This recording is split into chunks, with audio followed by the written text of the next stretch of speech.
म्हणजे मंदिराचा उंच कळस, आई म्हणजे मंदिराचा उंच कळस, आई म्हणजे अंगणातली पवित्र तुळस, आई म्हणजे भजनात गुणगुणावी अशी संतवाणी, आई म्हणजे वाळवंटात प्यावं असं थंडगार पाणी, आई म्हणजे दैवतांचं दैवत, स्वामी तिन्ही जगाचा, आई विना भिकारी, आई विना भिकारी. धन्यवाद. जशी आपली आई आहे, आपण लहानपणी निबंध लिहितो बरोबर आहे. समुद्राची गेली शाही आणि आकाशाचा केला कागद. आणि आईचे कितीही गुण असते ते आपल्याला लिहायला वेळ म्हणजे भरपूर पुरणारच नाही, ठीक आहे. आणि त्याप्रमाणे आपली आई ही सर्वश्रेष्ठ आहेच, पण सगळ्यात प्रथम आपल्या आई पण असतेच, पण आपली मातृभूमी जी मातृभूमी ही सुद्धा आपली आईच आहे. तर मातृभूमी आपली जी मातृभूमी आहे ती पण आई आहे. आज बघा आपल्या मातृभूमीसाठी सगळेजण आपले प्राणपणाला लावताय. तिच्यासाठी मी 2 ओळी म्हणेल. हे मातृभू तुझे मी फेडीन पांग सारे, आरतीला आणीन मी हे चंद्र सूर्य तारे. जय. सारखं दैवत कुठंच नसतं. आई जे प्रेम देते ते कोणी देऊ शकत नाही. या शब्दाचा अर्थ असा, आ म्हणजे आत्मा, ई म्हणजे ईश्वर. देवाने आपल्याला, देव काही दिसत नाही, देव आपल्याला भेटत नाही, पण त्या रूपात आपल्याला आई समोर दिलेली आहे. ज्याला आई आहे त्याने जाणीव ठेवावी, ज्याला नाही त्याने आदर करावा. एवढंच माझं सांगणं. माझी आई नाही मला फार आईसारखं कोणीच नाही, आईसारखं दैवतही नाही. आई म्हणजे आपली प्रेमाची, जिव्हाळ्याची अशी आपली आई खूप प्रेम लावते. जास्त बंद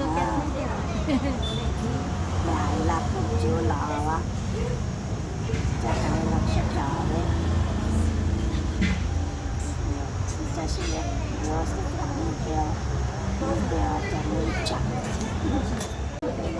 आई म्हणजे मला तर आई झाल्यानंतरच आईचं महत्त्व कळालं असं समजा.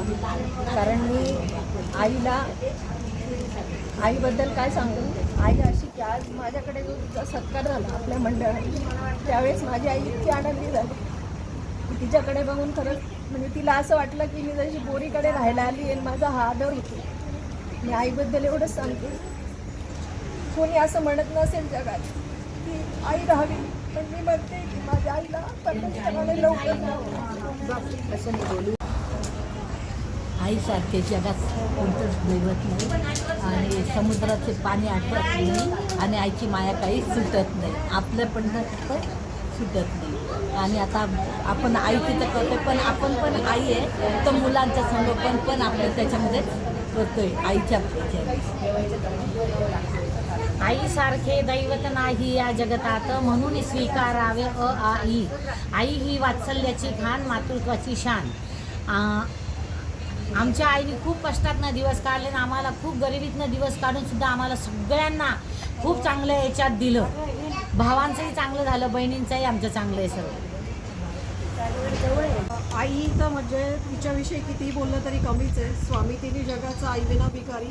पण आई हे माझ्या मते मातृत्व म्हणजे तुम्ही जन्मालाच दिलं पाहिजे असं काही नाही. मी स्वतःवरनं सांगते, मला स्वतःची जरी मुलं नाही आहेत तरी काकू, मामी या सगळ्या रूपाने मी माझी मातृत्वाची भावना जी आहे ती पूर्ण करते. आणि आई म्हणजे तुम्ही जन्मालाच घातलं पाहिजे असं काही नाही. तुमची जी आईविषयी जी संकल्पना आहे ती कदाचित माझी वेगळी असेल, तर आई जी आहे तिची जागा कोणी घेतली नाही तरी काकू, मामी या सगळ्या रूपाने तुम्ही ती पूर्ण करू शकता. आई म्हणजे काय, आईशी काय बोलावं हे समजत नाही. आज माझी आई जाऊन 5 महिने झाले, पण घरी जाऊ वाटत नाही, काहीच नाही. आई होती तर एक दाराला आई होतं. बोल. आई आईविषयी काय बोलावं, शब्द नाही.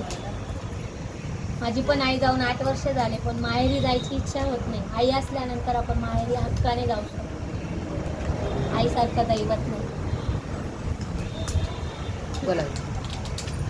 खरंच आई जास्त आहे. आईवर किती बोललो तरी कमीच आहे. आम्हाला जरी भाऊ नाही, आम्ही तिघी बहिणी आहे. जेव्हा आई होती तेव्हा खरोखर घरी गावाचं वाटत होतं, पण आता आई नाही तर खरोखर जावंसं वाटत नाही.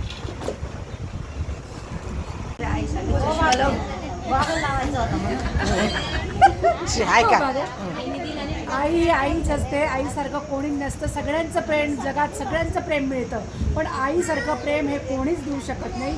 हे मुलांना समजायला पाहिजे की आई वडील म्हणजे आपल्यासाठी खूप काही वेगळे असतात. तुम्हाला आज जगात सगळ्यांचं प्रेम मिळू शकतो, पैशाने मिळू शकतं, पण आईसारखं हे निःशुल्क प्रेम हे कुठेच नाही जगात. आई हा आवाज दिला की सगळ्यांना आनंद होत असतो. मुलांना काही नसलं की आधी आई आई करतात. काही लागलं काय करते आई, तेवढ्यासाठी त्यांच्यासाठी झटते. पण काही लागलं तर म्हणतात अरे बाबा लागलं का. त्यांनी मुलांना काय लागतं, मुलं म्हणतात आई गं मला ठेच लागली, आई गं तिथं आपण त्यांच्यावर असो अगर नसो आधी ते आईला विचारतात. आईसारखी माया ते जगात कोणी करू शकत नाही. आज माझ्या आई जाऊन 35 वर्ष झाले, पण मला कधी आईची जाऊन भासू दिली नाही भाऊ त्यांनी. त्यांचे माझ्या खूप उपकार आहे की त्यांनी मला कधी असं दाखवलं नाही की मला आई नाही आणि आम्ही तिथं बनवलं. तसं त्यांच्या आया आहे, त्यांनी त्यांचा सत्कार करावा, त्यांचा मानपान सांभाळावा. ज्यांच्याकडे संपत्ती आहे त्यांचे त्यावेळी सगळे सांभाळतात, पण ज्यांच्याकडे काही नाही त्यांनी मात्र आईवडिलांना नक्की जरूर सांभाळायला पाहिजे. वृद्धाश्रमाची वाट त्यांना दाखवायला नको. तिने जगाचा आई विना भिकारी. आईविषयी काय बोलावं तेच कळत नाही. आणि ज्यावेळेस आपण एक दिवस बी आईला फोन नाही केलं तरी मन बेचैन होतं. मी जर फोन नाही केला तर ती नेमकी करणारच, एक तरी आमचा फोन होतोच. आणि आईसारखं निस्वार्थ प्रेम करणार आपल्याला दुसरं कोणीही मिळणार नाही.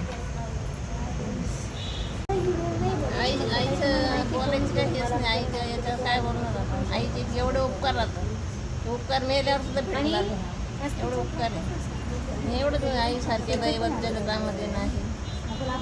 आईचे उपकार कधी भेटणारच नाही. सर्वप्रथम मातृदिनानिमित्त सगळ्यांना, सर्व मातांना शुभेच्छा. आई ही आईच असते, दिव्यासारखी तेवत असते आणि आपले आयुष्य घडवत असते. आज मदर्स डे म्हणजे आईचा दिवस खऱ्या अर्थाने आपण साजरा करत आहोत इथे सगळ्या महिला मंडळाच्या. आपल्या आयुष्यातील सर्वात सुंदर अतिमहत्त्वाची व्यक्ती कोण असेल तर ती आपली आई. की स्वतःला मी खरंच खूप भाग्यवान समजते की आईचे आभार मानण्याची संधी आज ह्या दिनी आपल्याला मिळालेली आहे. आपल्याला वाढवण्यात, संस्कार करण्यात आपली आई ही खूप मोलाचा वाटा घेत असते. ते आपल्याला खरंच आई झाल्यानंतर समजतं की किती कष्ट करावे लागतात, किती त्याग करते ती काही गोष्टींचा आपल्यासाठी. तर खरंच आईबद्दल बोलायला खूप काही आहे, पण आपल्याला कागदसुद्धा पुरणार नाही आणि शाईसुद्धा संपून जाईल एवढं आईचं महान असं चरित्र आहे. तर या आईला माझा कोटी कोटी प्रणाम. 9 महिने गर्भात सांभाळलंस, संस्काराचं केलं दान. 9 महिने गर्भात सांभाळलं, संस्काराचं केलं दान. त्याचमुळे मला मिळाला मुलगी असल्याचा मान. आजही तुझ्या रूपात अनेक आई पाहते, ते मला मुलगी मानतात. त्यांच्यातच पाहते तुझं रूप आणि आनंदानं झेप घेते त्यांच्या कुशीत खूप खूप. आई आई आई सांग कसं होऊ मी उतराई. धन्यवाद. की आई म्हणजे शब्दात सांगता येणार नाही आईचं. खूप उपकार आईचे. पण आजकाल कसं आहे, मुली आईचं कौतुक करता, आईची जाणीव करता, पण मुलं नाही करत आईची जाणीव. त्यांना लग्न झालं की मुलांना असं वाटतं की आई नको आहे घरामध्ये. पण ते स्वतः जेव्हा आई वडील होतात तेव्हा त्यांना कळतं की आई म्हणजे काय असतं. पण आईचे उपकार कधीच आपण फेडू शकत नाही. प्रथम मातृदिनाच्या खूप खूप शुभेच्छा. आईविषयी काय सांगू. आई ही जननी, माता, भगिनी सर्व काही रूप घेऊन आलेली आहे. आणि माझे वडील 42 साली वारले तेव्हा माझ्या आईने पूर्ण कुटुंबाला सांभाळून घेतलेलं आहे. आज माझी आई आजारी तरी पण ती सर्वांना प्रेम लावते.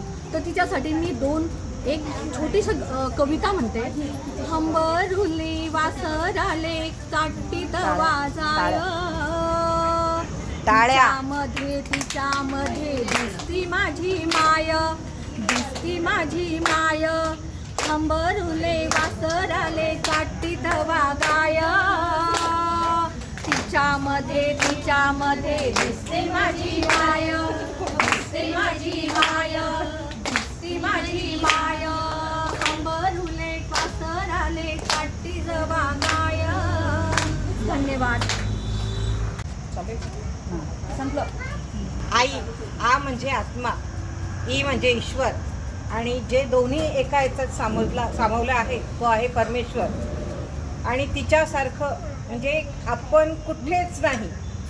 जेव्हा आई आपल्याला जन्म देते तेव्हा ती जे यातना भोगते त्या मरण यातना आज कोणताच म्हणजे पुरुष वर्ग झेलू शकत नाही. ती झेलू शकते फक्त ती आई. जन्माला मरणाला भरपूर ठिकाणं आहेत, ॲक्सिडेंट होईल, कुठे अटॅक येईल, पण जन्म घेण्यासाठी फक्त आईच लागते. अशा आईला मी शतशत प्रणाम करते. आणि तुम्ही सर्वसुद्धा आदर्श माता आहात. तुम्हा सर्वांनाही मी शतशत प्रणाम करते.